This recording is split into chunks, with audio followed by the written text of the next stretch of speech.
welcome to another episode of Lifting Your Spirits. This time I am with Simone Hudson. Man, me and Simone go back a long way. We talk about all the supper clubs that we do together, which have been put on hold for obvious reasons. Talk about her as a potential Olympic rower back in New Zealand, and now she's on a venture of going into nutrition, and she checks out my pantry. That's right, she raids my fridge, she checks my freezer, and she judges my diet.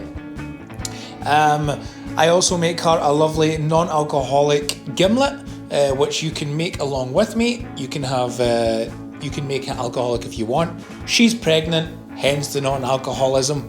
I hope you enjoy the show, guys. Put on some soup, drive along the motorway, have a giggle, and if you like what you see, feel free to head over to buy me a coffee, or not. It's entirely up to you. Cheers and enjoy.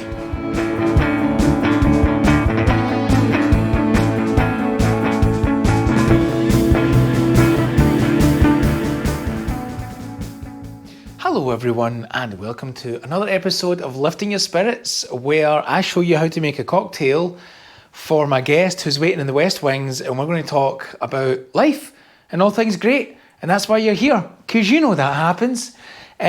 She's pregnant, so I'm going to make an alcohol-free cocktail.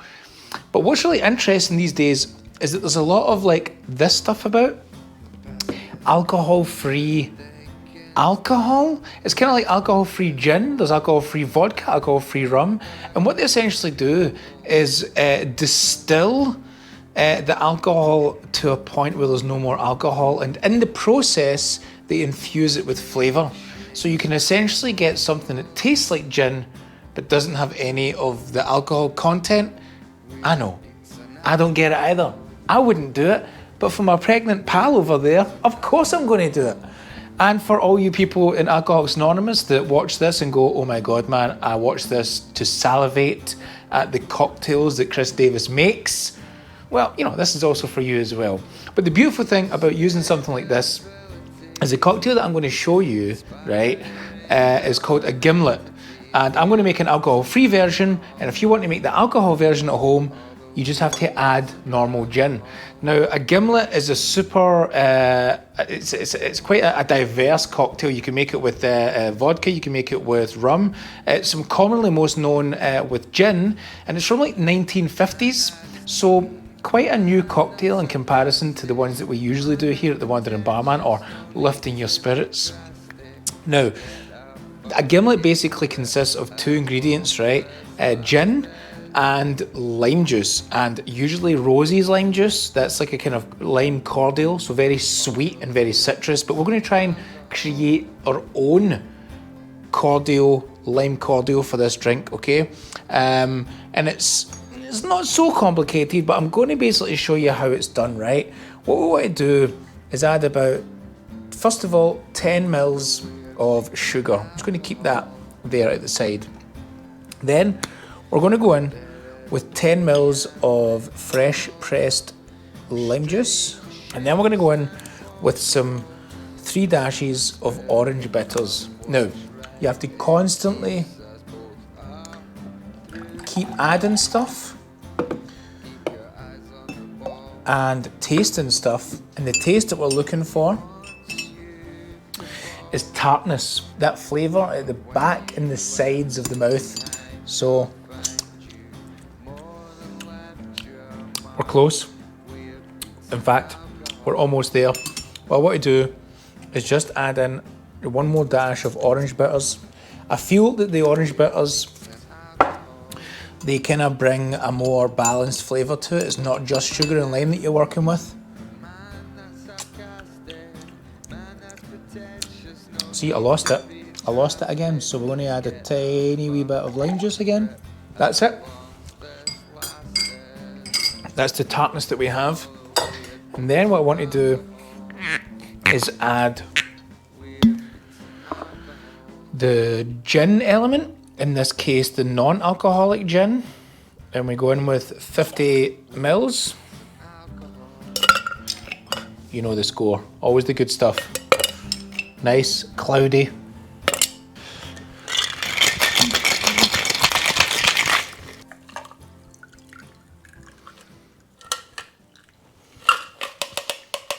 And then you have a non-alcoholic gimlet that you can make it with, real gin, real vodka, with a homemade lime cordial, just using your own homemade sugar syrup, freshly squeezed lime juice, and some orange bitters. Now you know, go and enjoy. So what can I say about Simone Hudson?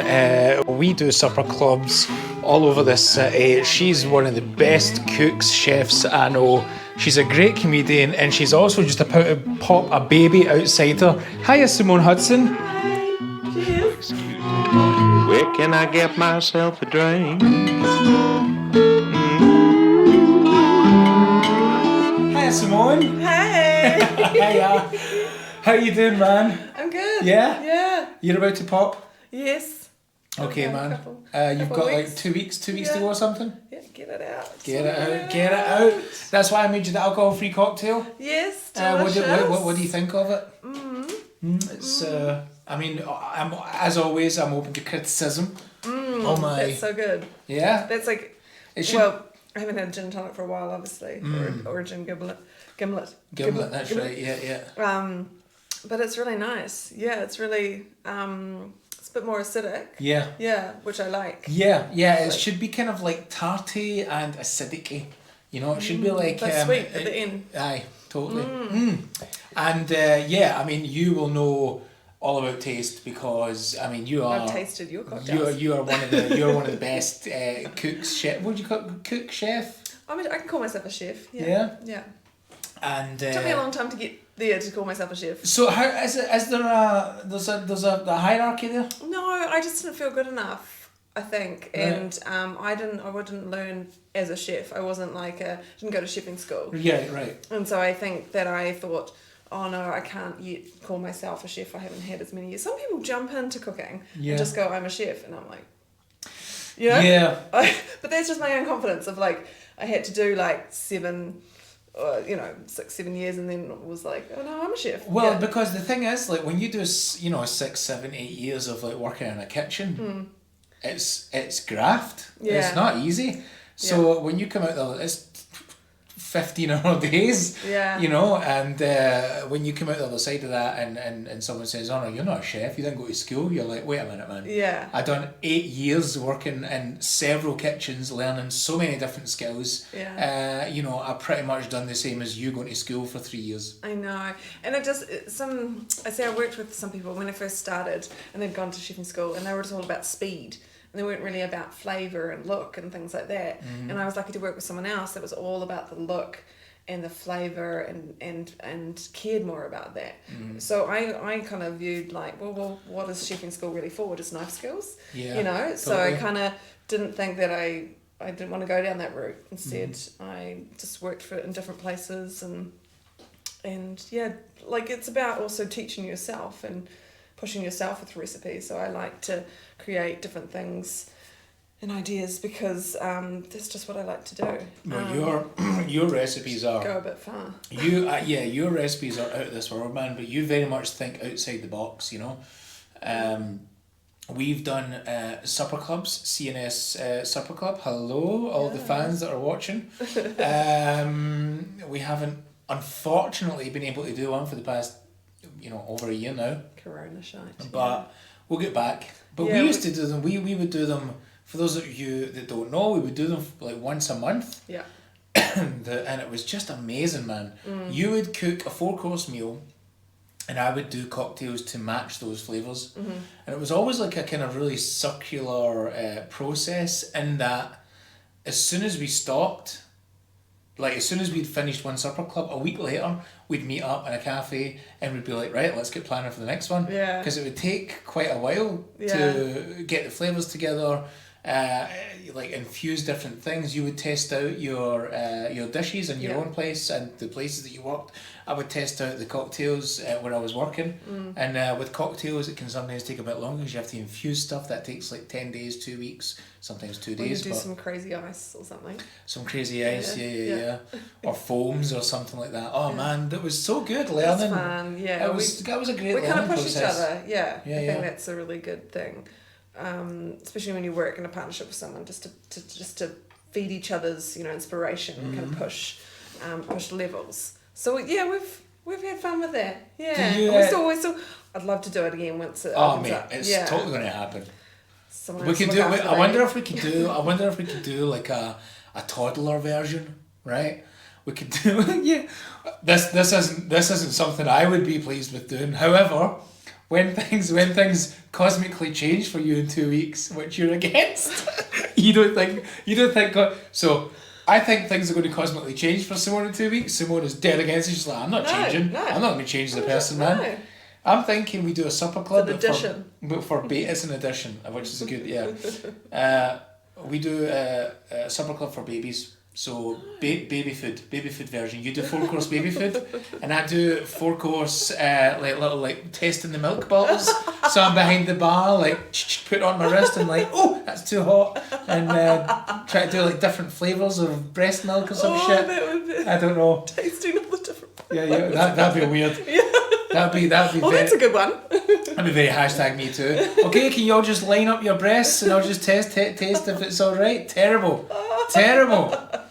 Yeah, you're right. It was a bad idea from the get go. Yeah, I think it's something though that men that are maybe becoming fathers, or even men in general, are quite fascinated with what is the taste of breast milk. I think that's some people's fantasy, weird fetish maybe as well. Mm-hmm. Yeah, but I definitely think any expecting father is like, what does it taste like though? Mm-hmm. Yeah. Would you give a wee taste to your other half? Would you give let him have a wee cupful, a wee thimble full? Some of this little teaspoon for you. Teaspoon, maybe, yeah. I reckon he'd want to taste it. Yeah, I'd say so. Yeah. It's not something I'd be bursting into. And don't worry, I'm not going to come chapping on your door. I think fucking is it not about breastfeeding time around at Simone's? Let's just be passing by and drop a WhatsApp. I can guarantee you that won't happen. But it's the whole joke of like, if you run out of milk for your cup of tea, squeeze it in. Squeeze it in. No, it's okay. It'll be fun. Yeah. So I was going to ask, do you work? How do you work best in teams or do you work best alone? Just on that, just when we're talking about working in kitchens and then like we make a good team in the supper club, but the supper club is very quite. Although we work together, it's quite individual. Yeah, and then we come together on the night, and that's when it all. That's actually probably my most favourite thing about the supper club is that when you see it all happening and there's like 24 people there, and they're like, wow, these tastes like really, really function. But yeah, do you work better in a team or an individual situation? I'm a bit of both actually, and that probably comes down to when I was younger I played a lot of sport, and so I played individual sport, but I also played team sport. And I liked both. I can't forget because you were like a huge rower back in the day. Like you were like competition level stuff. Like we're not just talking part of the team at school. We're talking fucking going for the Olympics and shit. I'm glad that part of my life is over. I wouldn't go back there. You wouldn't go back to that. No. Why?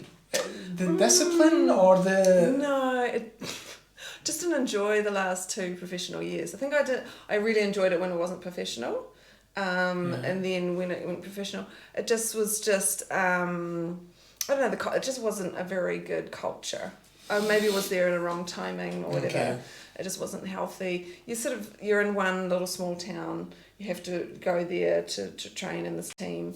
And all they did is all the rowers just talked about rowing. It was so boring. I was like, do you guys get out of your have some Well, I know some it's people. It's just too much. One thing all the time. It's just too much for me. And doing sport like that, it's kind of like you're in cotton wool. It's kind of like you're still at school. You don't really have time for your friends. You don't have time for your family. You don't have time to let's go across to Australia for a holiday and work there for the summer. You can't just do all those things. You're just dedicated to the sport, and it's very selfish. I realised how selfish I'd been, and I just wouldn't do that again. Yeah. Okay. So, in that respect, what is it? Is it because of that experience? Has that made you kind of like to work alone?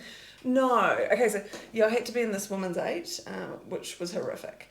Imagine 8 bitchy competitive women in a boat. Right. Ooh. Oh god. Yeah, that's. And you have to like them as a team. So I know how to work in a team because I've been in that situation where you're forced to kind of make it work and be friendly towards each other, else it doesn't work.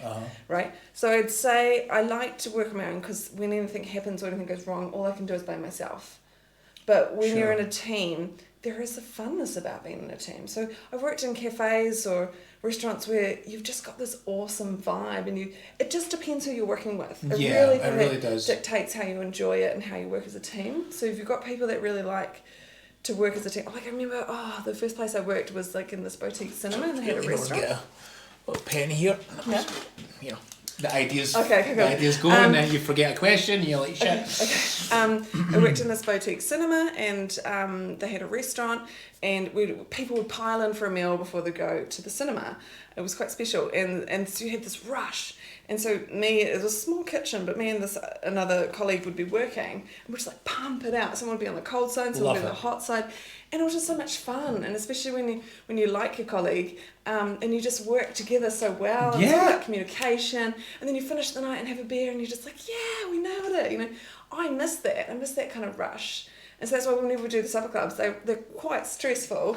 We've done a lot of work individually, but when we come together, it's so much fun. Yeah. And it is about communication, and we both like hosting, and so we like people to have a good time, and it's just, so when I did catering, I started a catering business with my friend Lily, and I also just loved working with her. So I think, and then once she went off and did other amazing things that she's doing right now, and I now do it by myself. And I kind of miss working with someone, because it's a bit more boring by yourself, because you just got yourself to talk to. Yeah, no, I agree. Just like when you said, like, you know, you kind of, I tend to feel that, you know, I do a lot of this stuff on my own, and I think that actually has to change quite soon. I'm starting to kind of bore myself. I think like the whole COVID thing, pandemic, forced everyone. Fuck it, I'm going to talk about myself for a second like that. It forced me to like really like be alone with the whole Wandering Barman stuff. When I do the live shows, it is usually just me. I've got one wee helper there sometimes, kind of helping me to bring out drinks and stuff like that. That is an absolute godsend. But sometimes it can get like really boring, and you kind of blame yourself a lot of the time, because there's no one else to blame. When you work in a team, you can go, hey guys, I'm not really happy with the way things are, or you know, tonight was a little bit of a non-success, or you guys, you know, fucked up that order, or this wasn't going out quick enough, and then you kind of sit down and you talk about it, and then everyone's got your back, and you've got everyone else's back, because there's no real blame. It's kind of like, hey, don't worry about it, but like, what happened? You don't go, hey, that was crap, it didn't come out quick enough. You go, why didn't it come out quick enough? Well, table 5 was stressy, or the patisserie wasn't coming out quick enough, and there was a backlog. Okay, cool, we're going to sort that out for next night, and then next night you everyone nails it, and it's like a high five. There was a problem, now there's a solution, and it's great, and that's one of the good things working in a team. As an individual, it's kind of difficult to do that, because you can bring yourself down a bit too much, because you're kind of like, very self-critical. Well, if you're self-critical, there's no one else to kind of go like to talk to about it, because you're just sitting there going, you know, there's too many unanswered questions. So I don't know if I'm digging like the working alone a lot of time these days. Thinking you have to have a lot of motivation as well. I think, and you have to drive yourself, and there's a lot to look after. Like if you're doing social media, Instagram, all that, it's all on you, you know. And I do think that can become a bit much. But at the same time, if you're your own boss. Your own boss, you know, you've no one.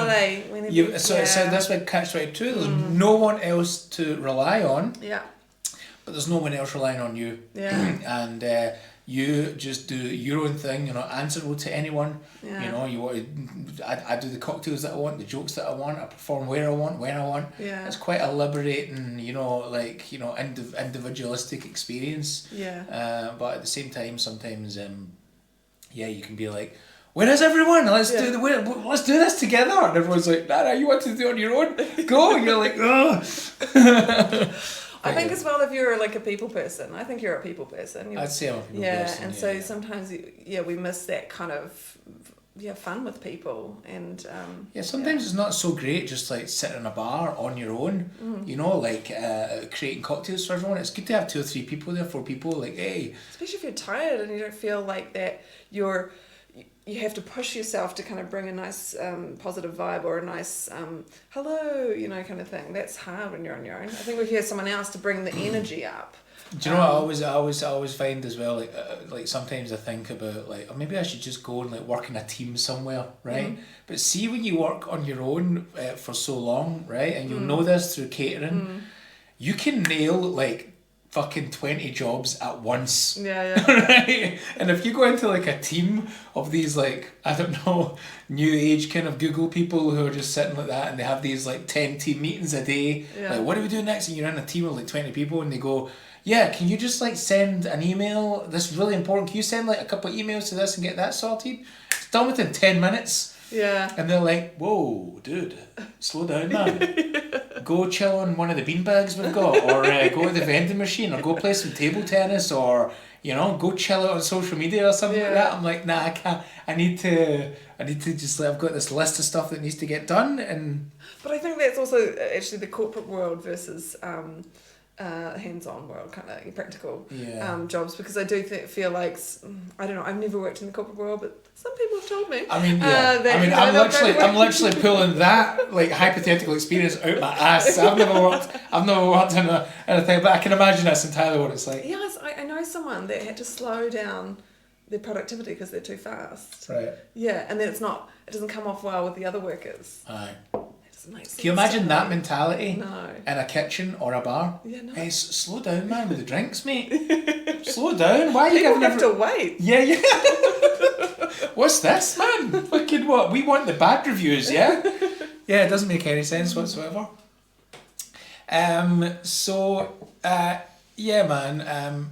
I wanted to talk to you about your kind of new-ish venture that you're kind of wanting to do, because let me just that shelf is low and you're tall, but it's a combination of things. Something they're gonna hit. Just physics. Yeah. So I mean, the back history of what I know of you is like, you're a great chef. You cook loads of amazing stuff. Like, you have to just check out your Instagram stuff. There'll be links and shit like that. But just have a wee gander at some of the photos. You also do comedy. Let's say I dabble, but I host a show with Ben McLean. It's called Go West Comedy. Yeah, it's amazing. And that's my favourite thing. I think I prefer hosting than I do the comedy part. Yeah. I enjoy actually lip syncs. I got into that. You're getting the lip sync battles are notorious at Go West. Notorious. And then I ventured towards the improv, and I kind of started to enjoy that more, and stepped away a wee bit from stand up. Yeah. There's just funnier people out there, to be honest. There's funnier people in improv? No, in comedy, it's just funnier. People have got better jokes, and I was just like, okay. Oh, you mean funnier people than you? Yeah, oh, yeah. Oh, no, I beg to differ, man. I beg to fucking differ. People just can't understand me. That's what I tell myself. Anyone, leave a comment, leave something. Anyone who's seen Simone versus some of the other, comedians. I'm not a Debbie Downer. I'm not getting down on myself. I mean more like. Did you say a Debbie Downer? I'm not being negative on myself and wanting compliments. I'm just practical about my skills. There are people that can their joke writing's amazing. Yeah. And I'm very much inspired by that, but I don't give it the time. And so if you don't give something the time, you don't practice it enough. I remember way back when I started, I didn't commit enough to it. And so if you don't go out and practice and practice, you're not going to get better. And it's just that fact. I didn't practice enough. So still, that's why I say I dabble. Okay. Yeah. Yeah, man, I can't wait for everything to open up again. Blah blah blah. But you're also so you do all this amazing stuff, man. You really do. You just you're the most hands-on person I know, man. You just get it done. There's no ifs and buts. It's just always like full steam ahead with you. And your newest venture, despite pregnancy, is going to be like this kind of, you're going to go down like a nutrition consultancy route, if you could call it that. I don't know. Coaching. Yeah. Coaching, coaching. Yeah. Now, you studied nutrition for a long time. That's kind of like that's your kind of school of thought, which is kind of, I assume, what kind of made you interested in chefing and cooking and food and all that? I don't know, actually. I think the cooking thing actually just came out of chance. Yeah. And my mum was a dessert maker. She was a really good cook, actually. And she worked in various restaurants and cafes. So maybe I was around it, but I never thought that was what I wanted to do. Yeah. But I studied, I was a bit of a health freak when I was younger. Okay. You know, especially with being sporty. I'd be like, Mum, don't put butter in it. Can you just put oil in it? Like, just like stupid stuff that, cutting off the fat off meat. And I was just quite health conscious as a kid. And so because I was into sport back then, I studied sports science and also I did 2 bachelors, one sports science and one nutrition. And then I thought, I could be a sports nutritionist. And then jumped the fence and was like, I don't like sport. So I kind of, nutrition has always been an element on health, I think. And it's something I practice myself. I like to exercise. I don't put the pressure on myself like I did with sport anymore. Okay. But I just think any exercise is healthy. You know, dancing in your room, just like climbing the stairs, biking here and there, like just any form. That's what I love about Berlin, man. Everyone bikes about. I love it. Everyone, I take my bike. Anyway, the point is that you're going to go on this new venture, and I'm really looking forward for you to like starting it up. It's not quite live yet. It's in the process of becoming live. I put it there. It's out there now. Yeah. Okay, nice. Yeah. Okay, we'll be there. We'll be put links and stuff. But I thought it might be quite fun, right? And I've never done this before. But for you to kind of like raid my cupboards, raid my fridges, which is essentially what you're going to do with your coaching thing. You're going to like sit down with them and go, what do you eat? Like how can you change that for the better and stuff? So I think we should go, if you want. Yeah. go through my I feel stuff. like the guy from Queer Eye, you know, the cooking guy. Yeah, He's I don't know. hot. Oh, yeah. he looks like Kristen Bale, but right, a okay. version of Kristen Bale. A better version? Of Kristen Bale. Okay. In Kristen Bale's heyday. But like, so he goes through, every time they go to someone's house, he goes through the fridge. Right. But he's quite ruthless. He's like, ooh, what the hell is this? And like, they try stuff and they. Well, I want you to be as ruthless as possible, right? Or just fucking take the piss or give me compliments, whatever it is that's going on, and you can just ask me questions. We'll take the camera and we'll try and keep ourselves as close to the mic as possible so that everyone can hear us. If you're listening to this on Spotify, we'll try our best to describe and narrate, but. You'll have more fun on YouTube. So if you're on Spotify, get off Spotify and go to YouTube. It's the same thing. Come on, you got it. And you. Okay, so I was thinking... I would just like to say that this is actually part of my coaching. Right. So that I'd like to do more hands-on sessions. It depends if you want online, Corona times, or if you want in person. But I do want to go through people's pantries and kind of what they have and then talk about that first. And then go shopping together. And then we, do a cooking session together even, because like that's just like learning, like what do I have in the pantry that's easy to make. Dude, it's a whole TV healthy. Show right there, man. Yeah. I mean, it's a thing. It's a whole pilot right there. Okay, so shall we just? I'll try and see. I don't know if this is. Okay. Right. I mean. Right. Okay. So. This is. First of all, it's the pantry, so I'll let you just come in and see my dry store. Oh yes. and then we can, and then you can tell me if is there anything there that shouts out, "This is disgusting, Chris. Why have you got it in your life?" Okay, so talking about cereals, a lot of crunchy nut that already looks quite sweet. A lot of cereals have a lot of sugar in it, and this is what I tell people to look on the back of the nutritional value. So how much sugar have we got in here? 35 per 100. That's a lot. 35 grams per 100 grams? Yeah, so always look at the 100. How many grams are there? So there's 330 grams in that box. Yeah, if you compare and it says that you get... porridge. Yeah, okay. So, yeah. Oh, here we go. Proper. Show the front cover of that there. That's some proper Scots shit right there, man. I grew up with porridge. Aye? My dad was a miller, so... I've had a lot of porridge in my day. My dad was a miller. Yeah. I love that. Okay. So, yeah, it's called Haraway's Oats. Right, okay. And they have a Scottish accent. Haraway's Oats! Haraway's, you Haraway's bastard. Oats! I can eat your porridge, you cunt. Right. Okay, so it's sugars, of which sugars 1 gram. 1 gram per 100. 1 gram per 100 compared to the 35. 35. I think just cereals can be quite confusing, and someone say low sugar. Always look on the back. Low sugar is 8 grams. It's under 10. But for a cereal, like most cereals, you'll look on the back, they say about 20. And that's high. And 35, that's 35. Right, okay. Fair enough. Put that So, away, okay. So I remember high sugar cereals. I remember there was a Kellogg's campaign years ago, and it was like, just eat Kellogg's every day for 2 weeks. Nothing but Kellogg's, and you'll lose weight and shit. Oh, it's not the Special K. Oh, it could be Special K. Is that the Special I have what K? she's having. Yeah. The ad? Yeah. Oh, no.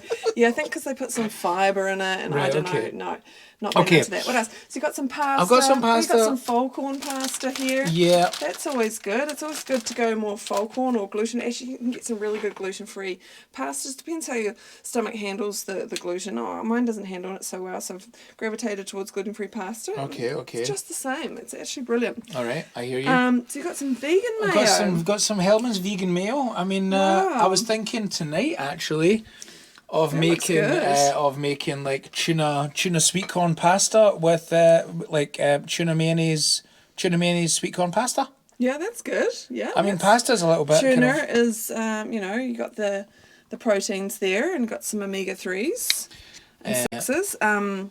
Have you watched Seaspiracy? No, I haven't. Not watch yet. it. I know It's not all. It's well, not you all can't facts. win. You can't win. You know what I mean? It's not all. It's only one person's. So that's some coconut stuff here. What are these dried? That's little kind of dried tomatoes. Tomatoes. What are all these sorts of mixes? those are. I'm not into them. Yeah, those are. That's all soups.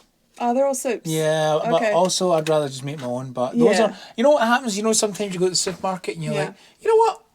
I'll get a little packet of soup just in case. Yeah. Just in case those low days. Just in case those days where I'm running too little on time and I just need to get something. Soup. Yeah, I guess you got some noodles you can add into your soup that would, bulk it out a little bit. Boom. You've got some rice. Yeah, I mean it's pretty.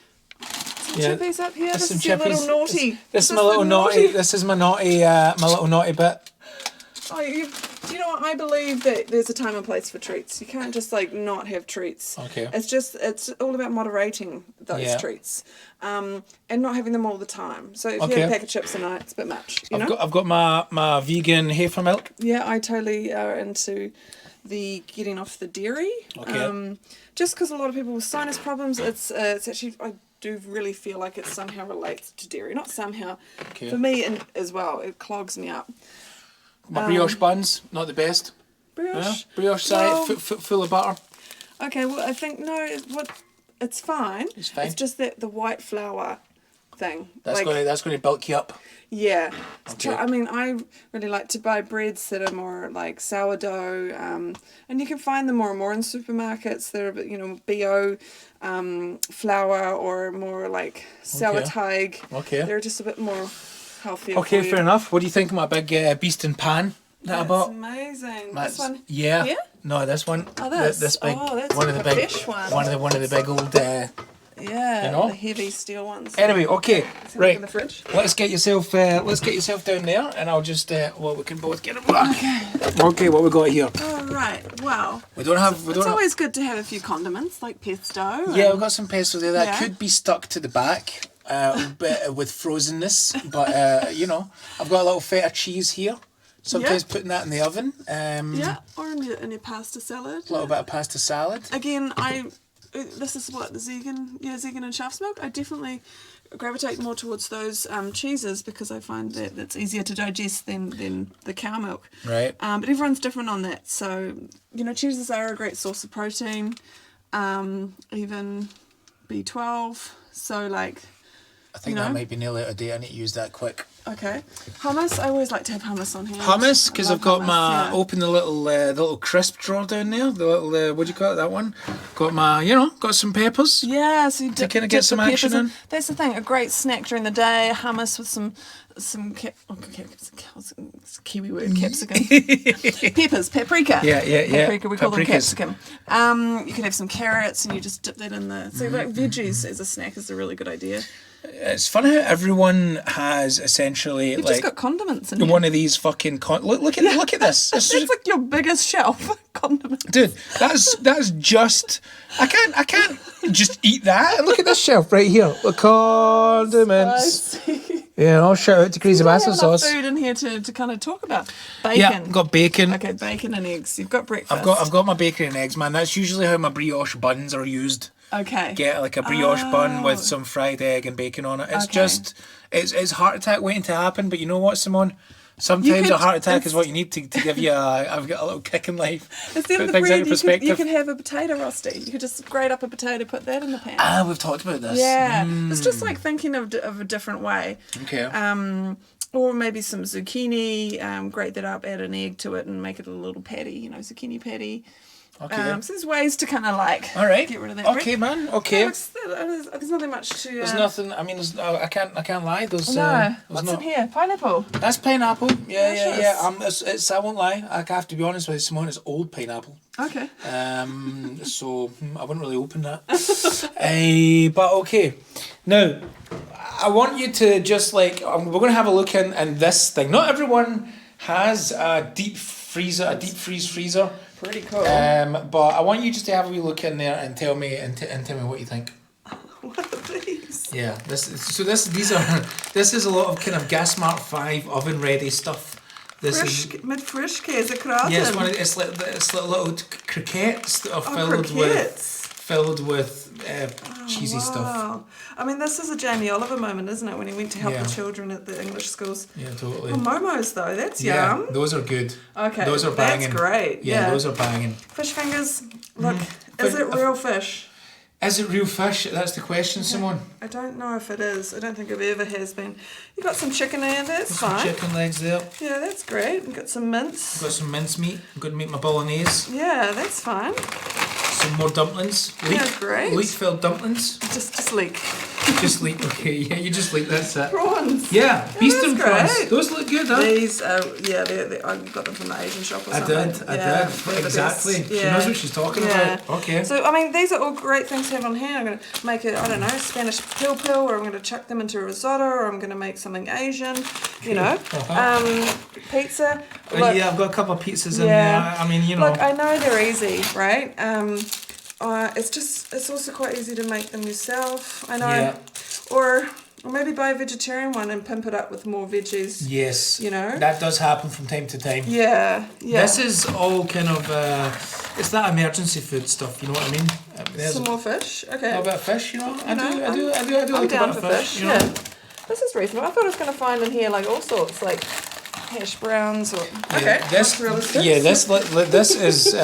is probably, we're getting there too embarrassing. I made them once and they're totally shite, so I should just throw them away. But I don't like throwing away food, No, and I think what's a good thing is to always look on the back. Oh God, let's not even go there. Let's have a look in here. Chicken egg powder. That's okay. Vegans eat your heart out. Mostly mozzarella in there. So. Okay, yeah. Yeah, and this one? This little kartoffelpuffer. Oh, wow. Everyone loves a kartoffelpuffer. Yeah. But you're right, that's essentially what you told me to make instead of the bread. But yeah. I mean, there is no veggies in here. Yeah, right down the bottom right there's some veggies. Yeah, there's some Brussels sprouts. Some Brussels sprouts. That is like the last veggie I'd have in my... I'm not a big fan. I'm not a big fan of those. Oh my God. What is? Carrots. Oh, carrots, sorry. Carrots, yeah. Those were bought in the first lockdown. Oh, wow, okay. Okay, so you got ready for the lockdown? I got ready for the lockdown, yeah. That's all right. Apart from these, what do you call them? Processed stuff? Processed stuff, yeah. That's the stuff that's going to give you the heart attacks and all that shit, isn't it? Yeah. But other than that... I think, for me, I do believe a lot in moderation. If I was to go to Spain, of course I'm going to try a croquette. you know. I know it's fried and I know it's fatty, and but it's delicious, and you can't deny that, you know. You've got to try these things. It's just like I'm not going to have it every night, you know. Yeah. No, so I feel you. It's always about a balance. I feel you. I mean, look, you know me, man. I have little shame anyway. Yeah. I can, I stand by a lot of the things that I do in life, but a lot of the time I have to. I think we all do it, man. You go to the supermarket, I'll take something for the freezer so that just in case I'm caught off guard and there's nothing that I can be bothered making or want to make, or it's a Sunday or the shops are closed, I'll throw in a pizza. Or if I'm hungover, throw in a pizza. That kind of thing, But yeah. I think that's an important thing, because like I had this, a friend of mine said as well, like, can you also put up some recipes that are quite easy to make when you just don't feel like doing anything. Maybe you're having a low day, you don't feel motivated. So it is quite handy to have things on hand that you can make really quickly, that don't take a lot of effort. And I think it's finding those healthy things. So maybe instead of a pizza, you might have some canned chickpeas and some tomatoes, and you make a little quick curry, Yeah, for sure. So you just or like you might have some quinoa and just some veggies left over in the fridge. You just quickly roast them, cook the quinoa, and boom. Or roasted veggies are and they're so easy. Yeah, they are very extremely easy. And it doesn't take a lot of motivation for that. So I think there are.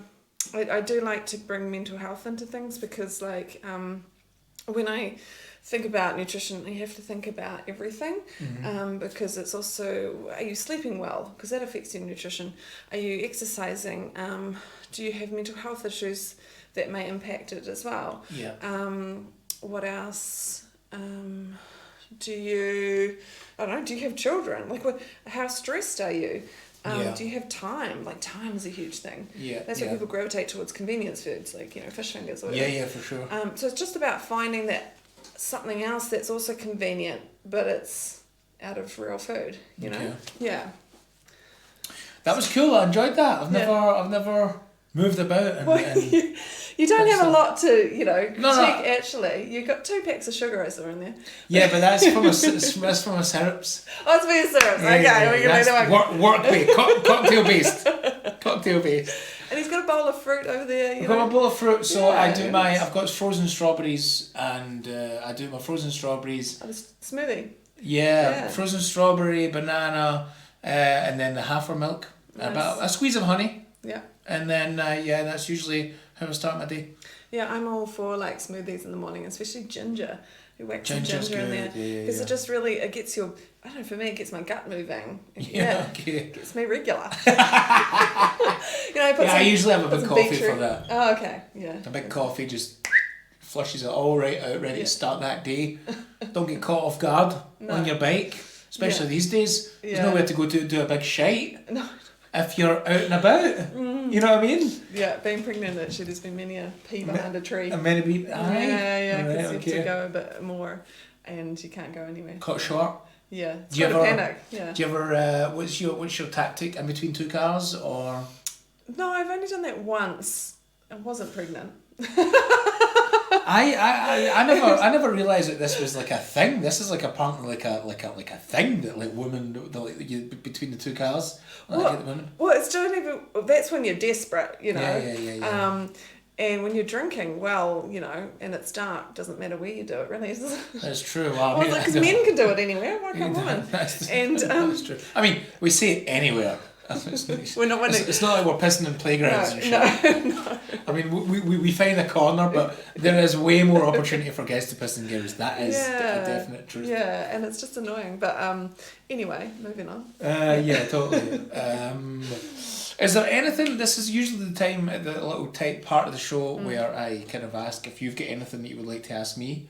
Or if did I send you a question? You sent me the science question. And then what? Another one? The one about weird habit. Oh yeah. Okay, so you don't have to ask me a question if you don't have one. It's fine. I've always got questions. Right. Okay. Well, if you want to ask me a question, you're more than welcome to ask me a question. But I always like to ask my guests if they have any strange habits that they have, because I always find it fascinating, just human beings in general are all different, and we all have these wee kind of notions of like doing different things, and they usually maybe come from like parents that we unwittingly are aware of. But do you have any weird habits or rituals that you do as a human being walking the face of this earth? I don't know, well, I don't know if it's weird, because I do think a lot of people have this, where they just, if they see a pimple, they need to pick it. Okay. You know, I'm a pimple. You're like on other people? Yeah. You're a fucking perverse bastard.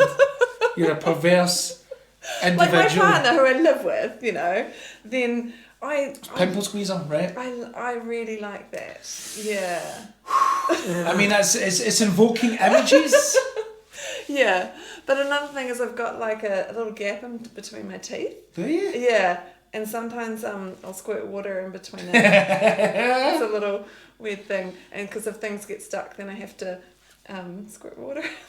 The things that to give it like a jet wash out Yeah. There? Right, okay, fair enough. Those are two weird things, I think. Right, okay, fair enough. Yeah, those are one's extremely weird.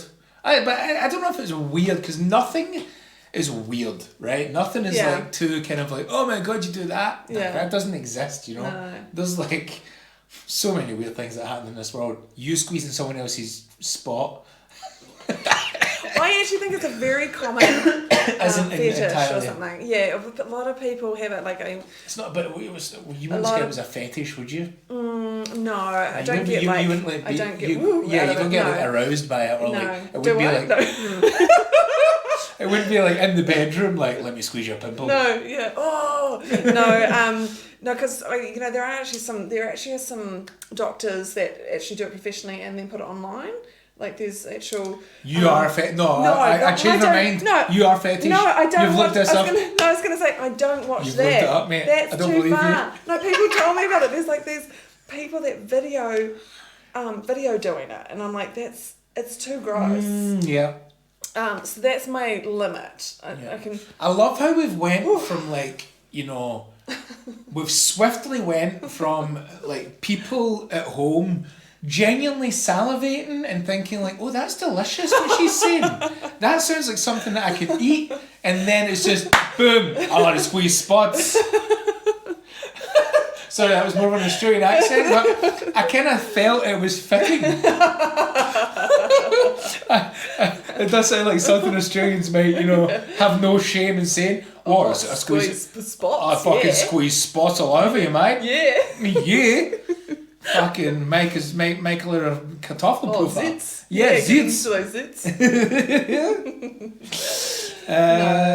Yeah, okay, that's cool. Well, we can move on from that. Yeah, but, is there anything you would like to ask me? Is there anything in your repertoire of questions? Well, I listened to your podcast about working in the brothel. I found that really fascinating. Interesting, yeah, it was really good. Nice callback. Shout out to Anna Bayross. Shout out to Adults Only Comedy, a podcast that I've done with her. Go check it out, I'll leave a link. Yeah, I did one as well. Yeah, someone done one as I think we're back to back as well. We are, yeah. You done one, then I done one. Yeah. Brilliant. But that is fascinating, and like, you said you're still friends with these people. Yeah, some of them. Yeah, some of them. Because there's that book called Call Girl. I don't know if you ever read that. I don't think I did, but the name does ring a bell. Yeah, it's sort of about someone that was university lecturer, but then also did escorting on the side to earn money. Yeah. Yeah, so I found it really good to listen to that. What did you kind of what do you reckon that taught you in life? Man, it kind of taught me. Apart from how much drugs or alcohol you can do. Well, no, it kind of hi mum. It taught me a bunch of stuff really. Yeah. It taught me a lot about women for sure. It really opened my eyes. It also taught me a lot about just like individuals, how they live their life, how secretive people can be, how open people can be. But within only because it's the girls there were super independent and super doing their own thing and didn't really give a shit like when you were there in the workplace, they were completely open, proud, unashamed. If you were to meet them on the street just randomly, it was a no-go area to talk about, you know, how we know each other. Yeah. If I was to meet them on the street randomly with a bunch of people that they didn't, or just another person, the last thing that I would say, and the last thing that they would say to me as well, is kind of say something like, "Oh yeah, like I'll see you in work," or "Yeah, that was like a great night at work the other night," or like "When are you working next?" or something like that. It would just be like on the street going, "Hiya." You know. But why is that not a negative thing that women can't talk about sex? No, because it's about you have to understand that life is, you know, it's more complex than what people think. So in a particular situation, it's okay to do that, but maybe they've got other people that they kind of just want to separate that from. Right, yeah. You know, so it could be like a friend that they're acquaintance with, and they don't really feel the need to go into that whole kind of thing, because there's a lot of explanation that comes with it. You know. Which I kind of think is fair enough, but in the close circles that they have, then they're just like unashamedly like fucking yeah, totally. This is exactly what I do. Because people are on the same mindset and understanding. I think. Exactly. I think there's fear around like being judged. I guess. Yeah. Because there's not enough. I don't think there's enough understanding around sex work, right? Yeah. No, I don't think there is. No. Yeah, no. And that being, for some women, liberating, or you know, something they want to do, and.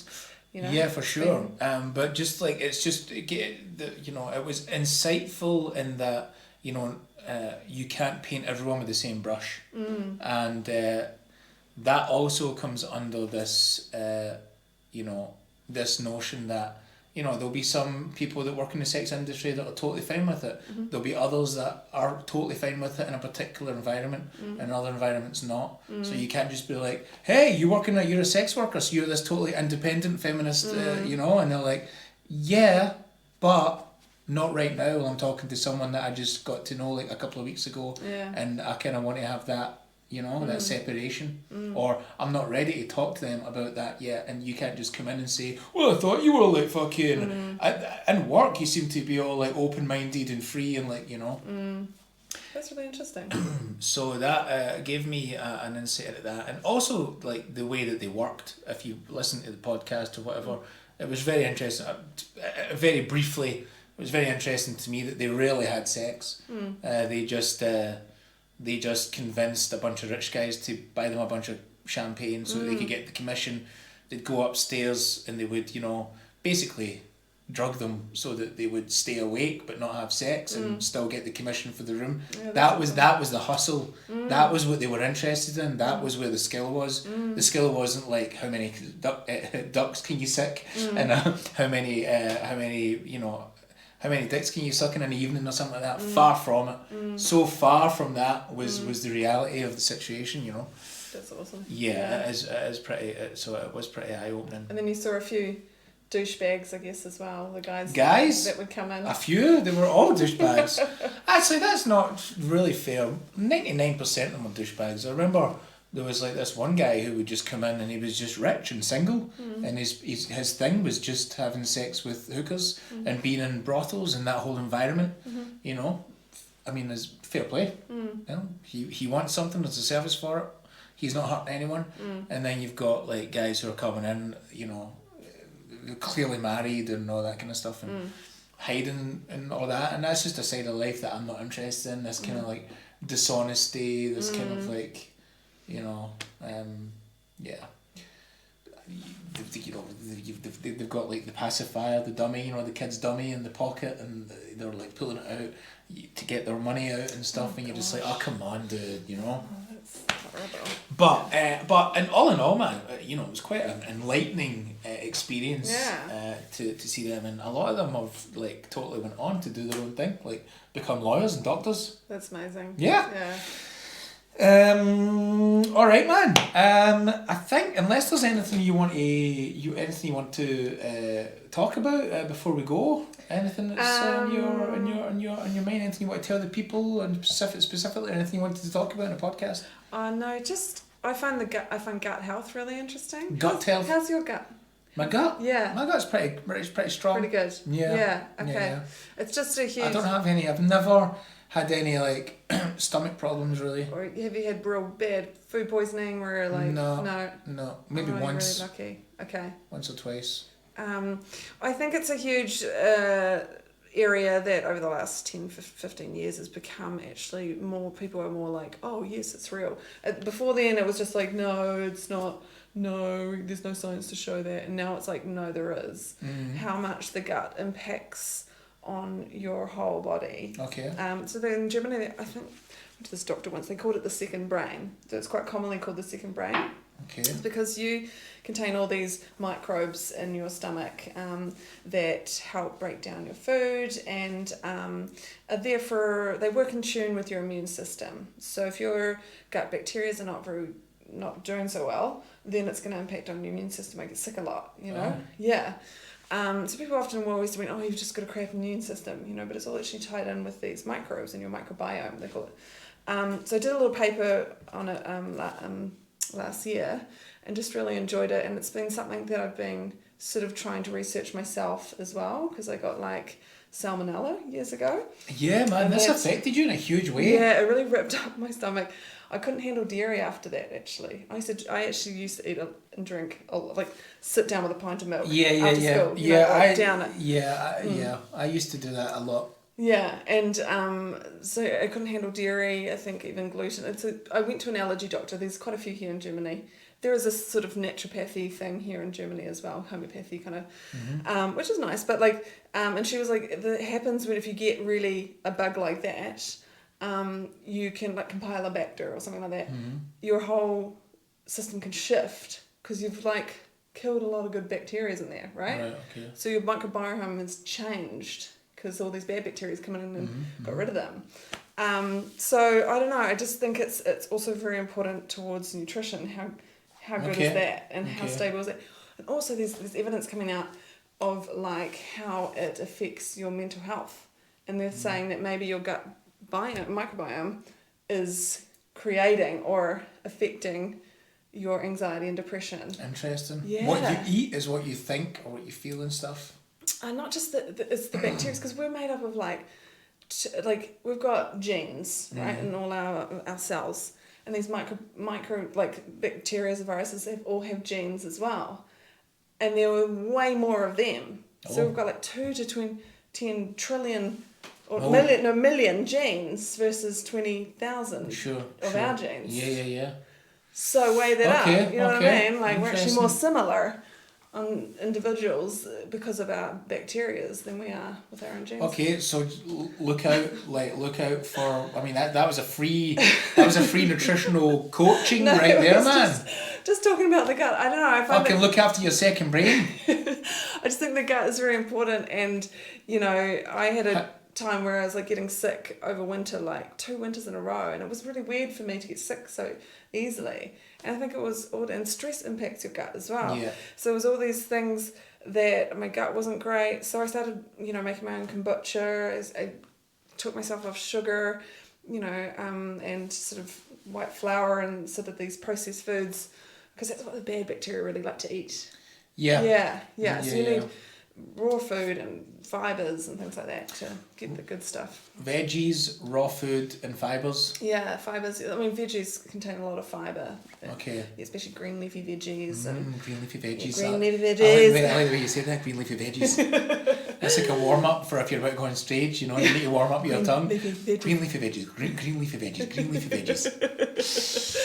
Yeah. Oh, man. So look after your gut. Look after your gut, guys. Yeah. Simone, mate, that was banging. That was cool. I really enjoyed that. Thanks for looking through my pantry, no pun intended. But that was good fun, man. I'm glad you taught me some. I learned some shit on this podcast. Okay. I like that. You're welcome for the drink. Where can people find you? Like, to my 200,000 listeners who listen each week. Where can they find you? 200,000. Yeah, 200,000. That's amazing. No, I don't. Too colourful. Hudson Catering is my catering. HudsonCatering.de and HudsonHealth.de on Instagram. All websites, I like it. Building that shit up. What website's yet to come for the Hudson Health? But just on Instagram, HudsonHealth.de and HudsonCatering.de. and I've got a website for my catering. We also started a wedding catering, but Corona times. Making those, getting those, keeping those divorces high and the wedding rate low. That's definitely. And then of course Go West Comedy with Ben McLean. Go West Comedy. Yeah, we're having a break at the moment for 3 months, and then we'll be back into that once a month every single Wednesday. Check it out. All the links will be in your peripherals. You can also tune in to me and do the whole buy me a coffee thing. You know what it's about. You know what it is. Thanks for tuning in. Cheers, Simone. That was fun. Excuse me. Where can I get myself a drink?